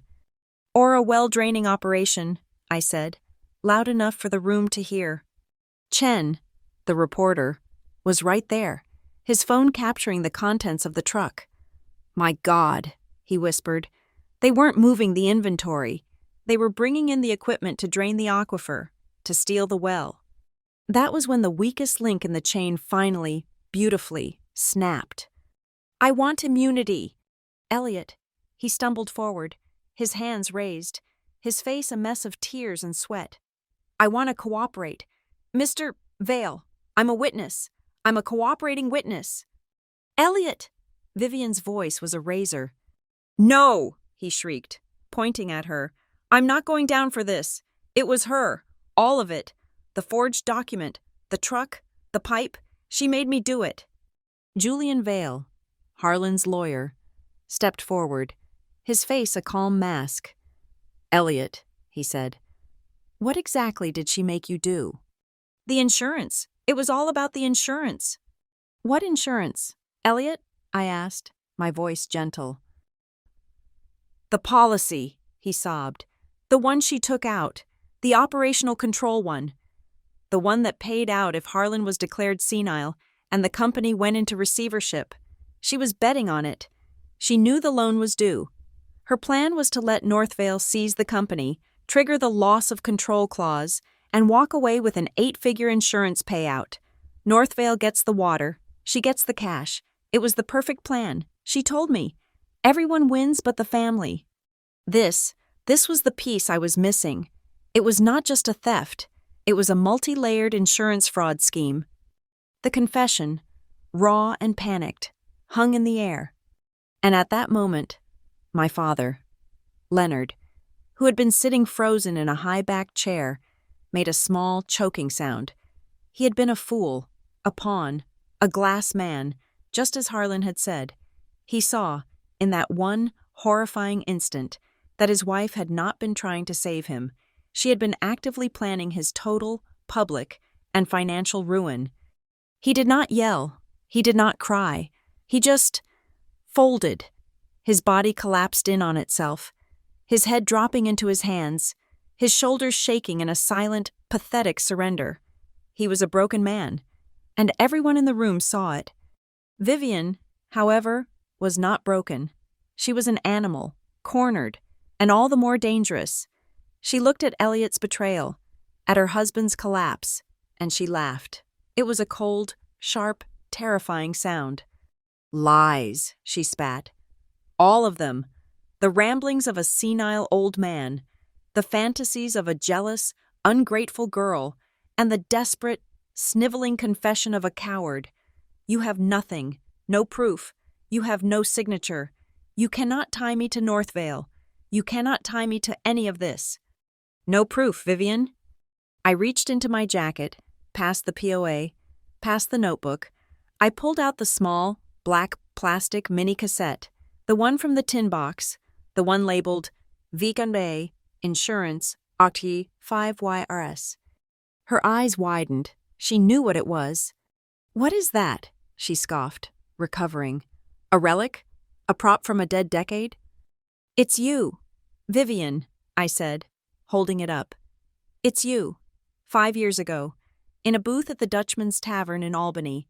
It's you, optimizing an insurance policy with a man who, a year later, would become the lead counsel for Northvale Heritage. It's you, on tape, planning. I tossed it to Julian Vale, who caught it neatly. A little light listening for the district attorney, I said. She was staggered, but she lunged back. That proves nothing. It's a conversation. It's not a contract. It's not a signature. You have nothing. You are right, Vivian, I said. You're absolutely right. I walked past her. I walked past my father, still folded in his chair. I walked to the wall where the heavy silver frame hung, the one Harlan had told me about in the dark. No, not that one. That was the POA. I already had that. I walked to the podium. I reached into my other jacket pocket, the deep one. I pulled out the heavy legal-sized envelope I had retrieved from the wall safe behind the freezer, the one I had broken the wax seal on, the one I had photographed. A cassette isn't a signature, I agreed, my voice carrying over the silent room. And a forged document, like the one you have in your hand, is not a signature, but this. I held up the envelope. This is the emergency amendment, the Winterpress codicil, the one Mr. Vale told us about, the one Harlan signed, and his doctor witnessed, and his lawyer notarized, the one that transfers all power to a temporary, named supervisor in the event of hostile action. It's void, she hissed. It's incomplete. It's not signed by me. It's not binding. It doesn't have to be, I said. But you're right about one thing. It is incomplete. I pulled the single, heavy stock page from the envelope. I held it up for the room to see, for David Chen's camera to see. The name, I said. The name of the supervisor. Harlan was so paranoid, so careful. He did not want anyone to know who he trusted until the last possible second. I showed them the line, the designated supervisor. It was covered, just as I had seen it, by a thick, ugly strip of black, fibrous electrical tape. In front of 80 people, in the dead silence of the room, I hooked my fingernail under the edge of that tape. I pulled. It made a sound like a bandage being ripped from a wound, a long, satisfying rip. I tore the tape off and let it flutter to the floor. I lowered the paper, my eyes scanning the clean, printed line of text. I smiled. The temporary supervisor, I announced to the room, with full, undivided, and immediate control of all Riverholt assets, property, and trusts, is me, Camilla Lawrence. Dead. Silence. Vivian's face imploded. I looked over at my grandfather. He was sitting in his chair, watching, and for the first time all night, he was not just smiling, he was beaming. The trap, after 2 years, had finally and completely shut. The name, Camilla Lawrence, hung in the air. It was a judgment. It was the sound of a vault door closing, locking her out and me in. Vivian, who had been a frozen statue of shock, finally rebooted, and as she had done in the beginning, she fell back on the only weapon she had left, her original, failed narrative. She turned on me, her face a mask of twisting, reptilian fury. Her voice, which she had tried to fill with theatrical pity, now just dripped with pure, uncut venom. "You," she spat, her fingers shaking, not at Harlan, but at me. "You did this. You snake. You came back here. You ate our food. You slept in our house. You ungrateful, biting, little child." The word ungrateful echoed in the hall.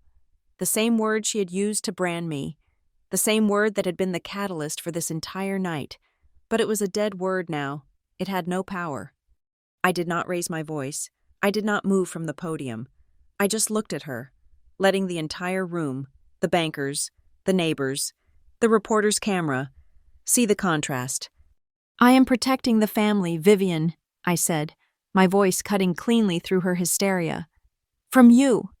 That was when the third party in this tragic marriage finally spoke.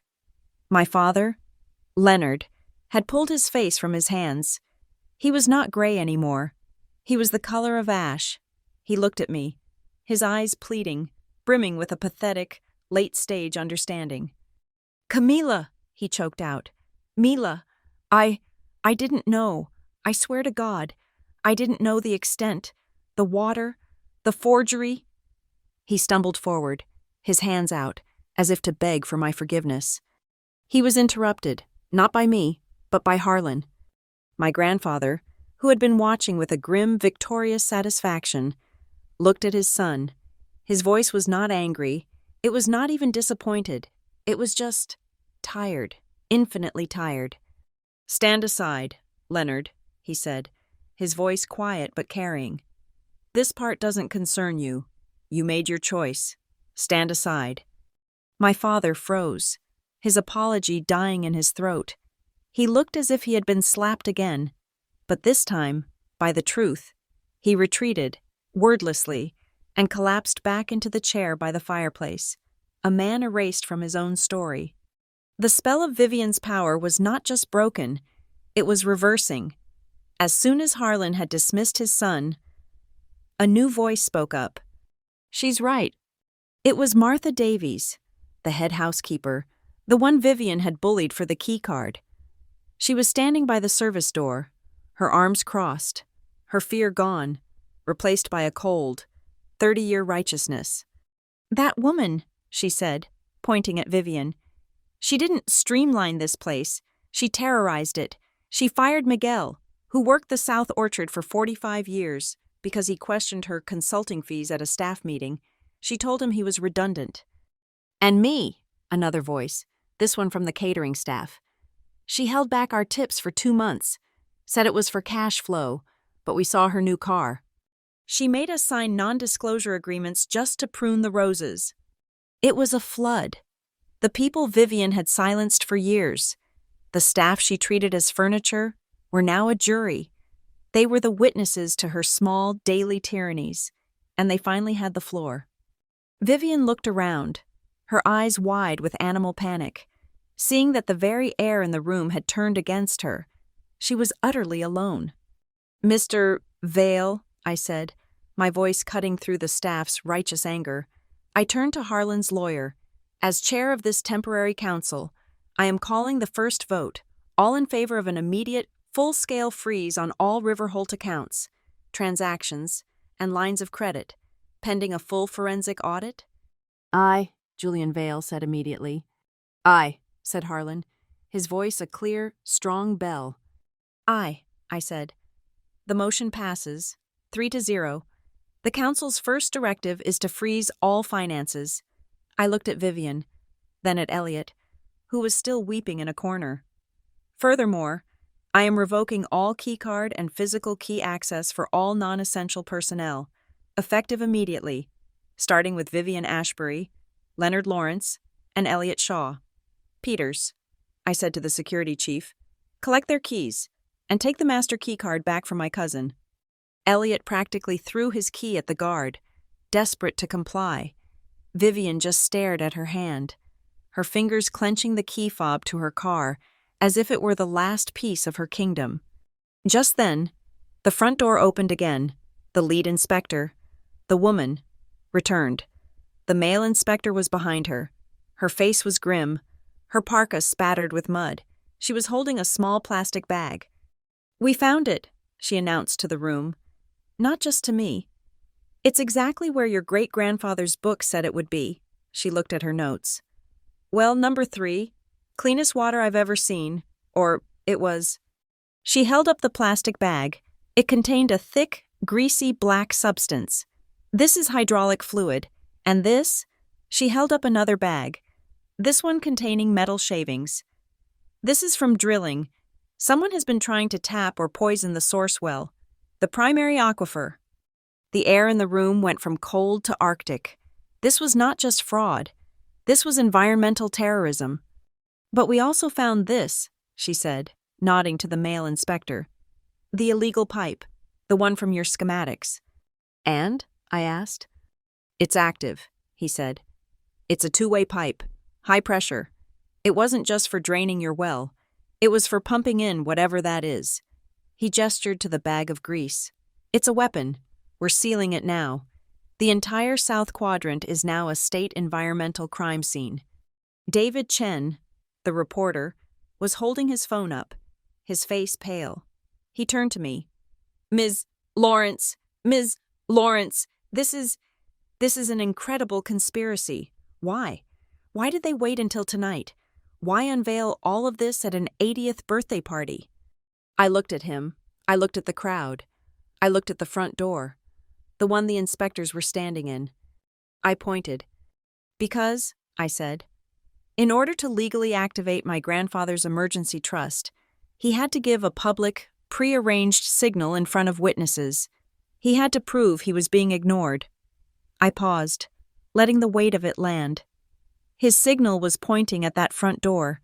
He wasn't just asking Vivian to leave. He was signing a legal document. He was handing me the keys to the kingdom. Tonight wasn't a party. It was a legal proceeding.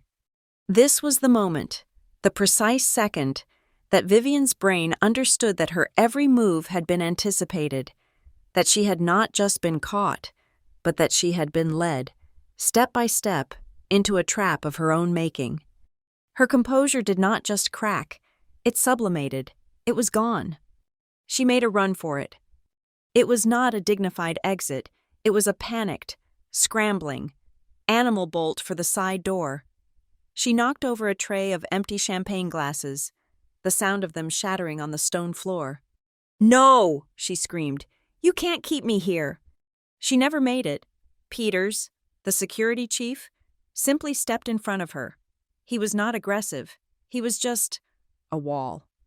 "I'm sorry, Mrs. Ashbury," he said, his voice flat. "But you heard the new chair. You're non-essential personnel, and the council has ordered a freeze. I cannot let you leave the property." She was trapped, literally, by the very man she had tried to fire. It's not me," she shrieked, backing away from him, her eyes wild. "It was Elliot. He did it. He managed the trust. I signed what he told me to sign." Elliot, who had been a puddle of misery, snapped his head up. His terror was instantly replaced by a new, more profound, and more selfish terror. "Me?" he squeaked. "You're blaming me?" He fumbled in his pocket, pulling out his phone. The screen cracked from his earlier panic. No, I am not. I have the emails. I have the whole chain." He was frantic, his thumbs swiping. Here, Look! He shoved the phone at Julian Vale. It's all there. Her private email, the Maplebridge Trust, the Northvale lawyer. Look at the date. Look at the subject line. Vale took the phone. He read. His eyebrows shot up. Success fee, he read, his voice clear and precise. An email from Vivian Ashbury to the anonymous address at Maplebridge, authorizing a success fee of $1 million to be paid out tomorrow, on November 10th, contingent on the successful transfer of all assets and water rights from the Riverholt Trust. Elliot, you are on this chain. Confirming receipt. I was just following orders, Elliot wailed. This final, pathetic, and complete betrayal was the last piece. Julian Vale held up his hand. Thank you, Elliot. You have been most helpful. He looked back at the room. And I have one final piece of business, that Winterpress addendum. It contained one other clause, which, given the inspector's report, is now paramount. He pulled the document back out of his briefcase. Section 4B, he read, should any party, by direct action or criminal negligence, cause irreparable harm, theft, or contamination of the primary water source, defined as well number 3, that party shall be deemed to have violated the founding charter of the Riverholt Trust.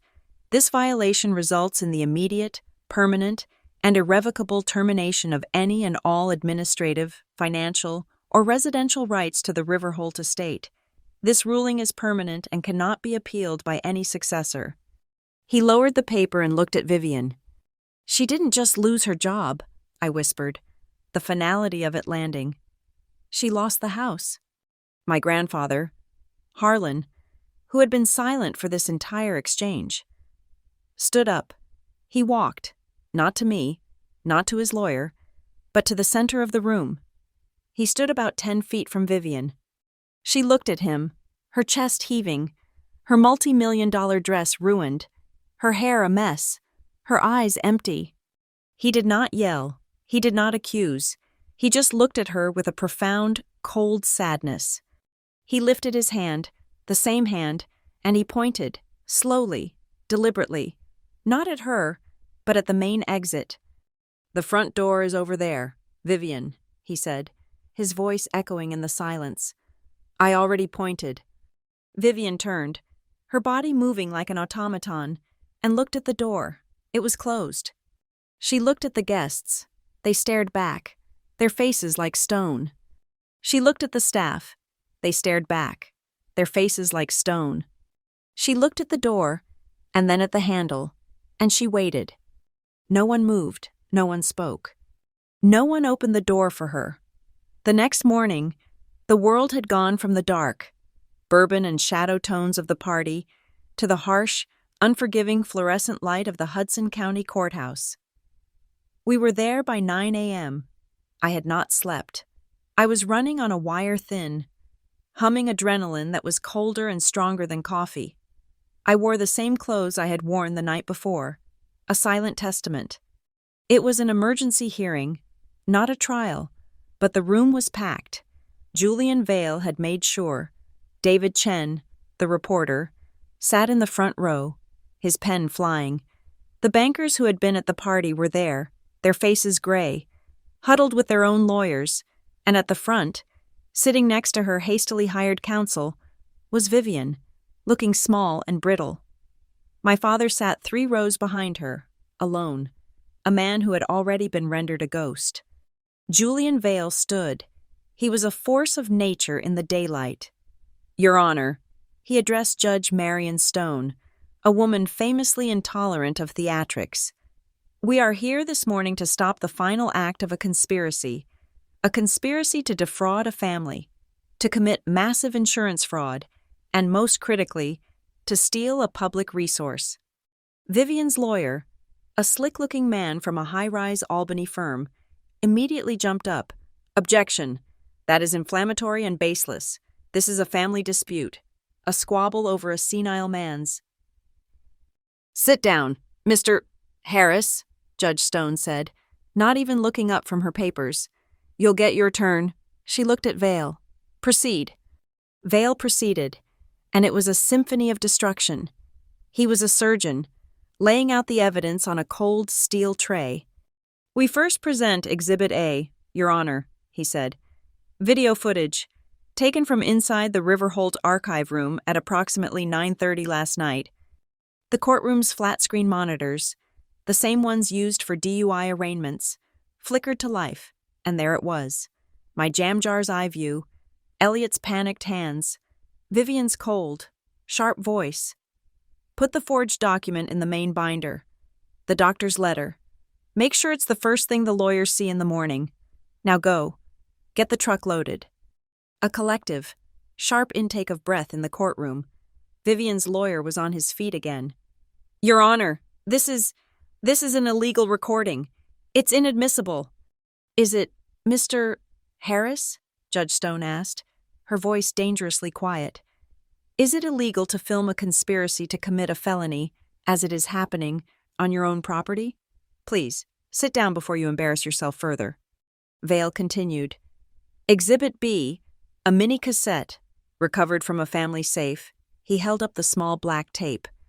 "A 5-year-old conversation between Mrs. Ashbury and the man who would later become the lead counsel for Northvale Heritage LLC, the entity that now holds the fraudulent loan. In it, they discuss optimizing an insurance policy, specifically, a loss of operational control clause." "And finally," Vale said, his voice dropping, "Exhibit C, the activated legal instrument, the Winterpress addendum." He explained the codicil. He explained the prearranged, notarized legal signal. "Harlan Lawrence, pointing at the front door." "The moment he pointed, Your Honor," Vale concluded, "in front of more than 80 witnesses, Mr. Lawrence performed a legal act. He activated the emergency trust. He transferred temporary control.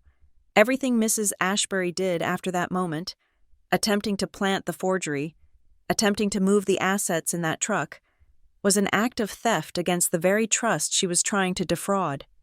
The judge looked at me. "Ms. Lawrence, you are the named chair of this new council?" I stood. "I am, Your Honor, and the inspectors have confirmed the rest. The illegal pipe, the drilling equipment in the truck, the contamination of well number 3. Judge Stone looked at the man from Northvale Heritage, who was trying to look invisible in the back row.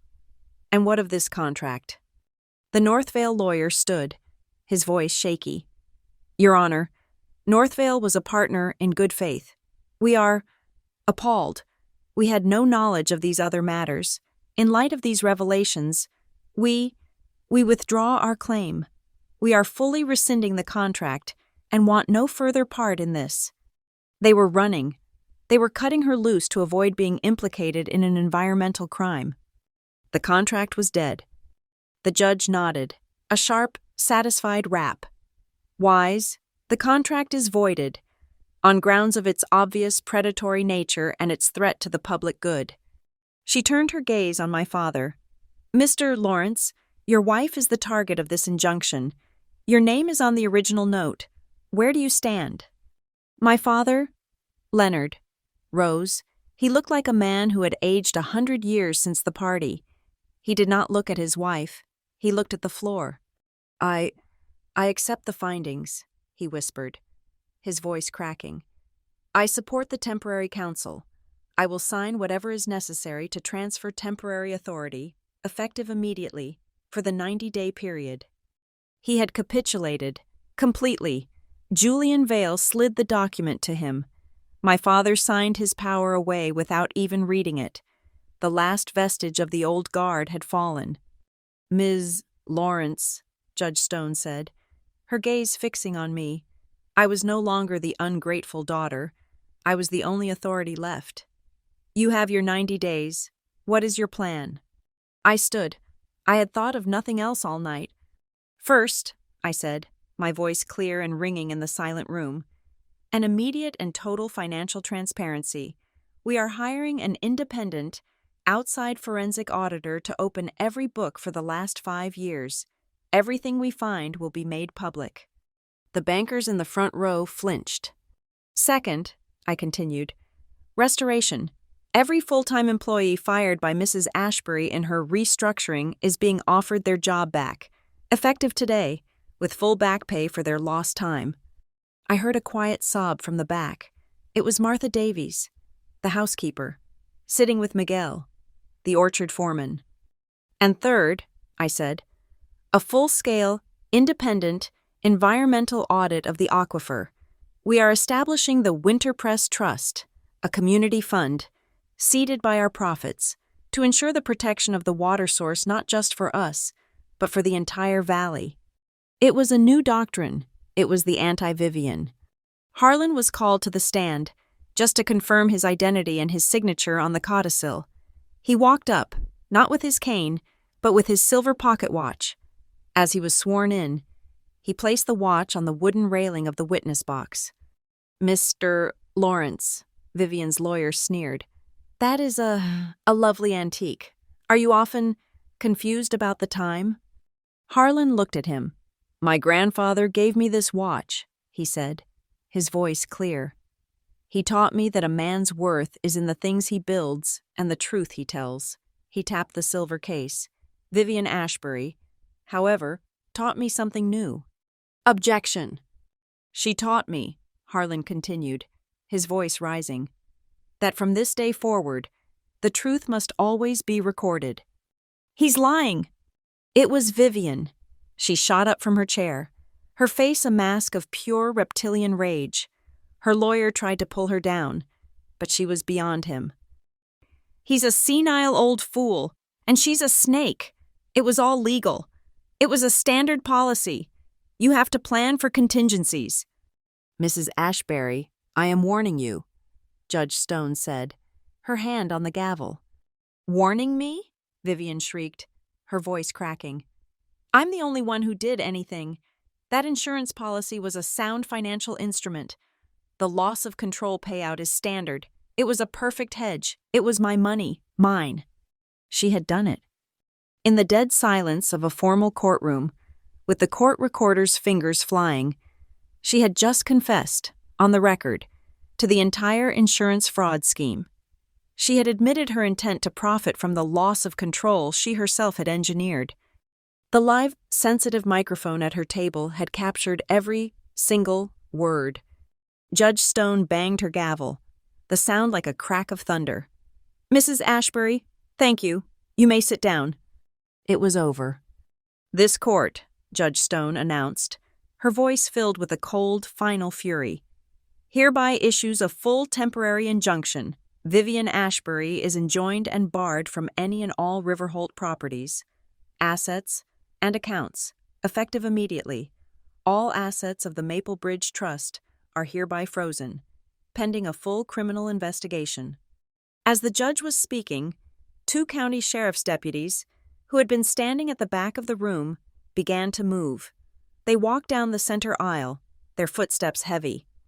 "And based on her own admission in this court," the judge said, "I am referring this case to the district attorney's office for immediate criminal prosecution on charges of conspiracy to commit insurance fraud and attempted theft of public assets." The deputy stopped at Vivian's row. "Vivian Ashbury," the lead deputy said, his voice low, "you are under arrest." They pulled her arms behind her back, the sound of the handcuffs. The quick, metallic click-click was the only sound in the room. She did not scream. She did not cry. All the fire, all the fury, had gone out of her. She was just a small, defeated woman in a very expensive, very wrinkled suit. They led her down the center aisle, past the reporter, past my father, who would not look at her. As she passed the front row, she looked at Harlan. Her eyes were empty, pleading for something, an answer, an acknowledgement. Harlan Lawrence looked back at her. He did not smile. He did not scowl. His face was a mask of cold, quiet justice. He said nothing. He just lifted his hand, his finger stiff, and pointed. He pointed at the double doors at the back of the courtroom, the front door. This time, the deputies opened it for her. They pushed her through, and the doors swung shut with a heavy, final thud. The silence she left behind was clean. That afternoon, I walked the property It felt different. It felt like mine.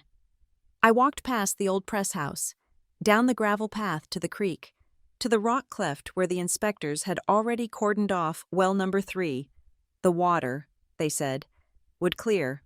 The damage was not permanent. I looked up at the ridge. Miguel, the orchard foreman, was there. Looking down at the south orchard, he had heard. He was already back. He did not shout. He just saw me. He raised his hand, a small, quiet wave of acknowledgement. I raised my hand back. The power had been transferred. The new order was set. The winter press project was no longer a secret. It was a promise, a fund to protect the water, a way to pay back the valley for what had been so nearly stolen. The knot, pulled tight by years of greed and lies, was finally and completely undone. Thank you so much for listening to this story. We would love to know where you are tuning in from. So drop a comment below and share your thoughts. If you enjoyed this, please subscribe to Lila Revenge Stories. Give this video a like and support us by hitting that hype button to help this story be heard by more people.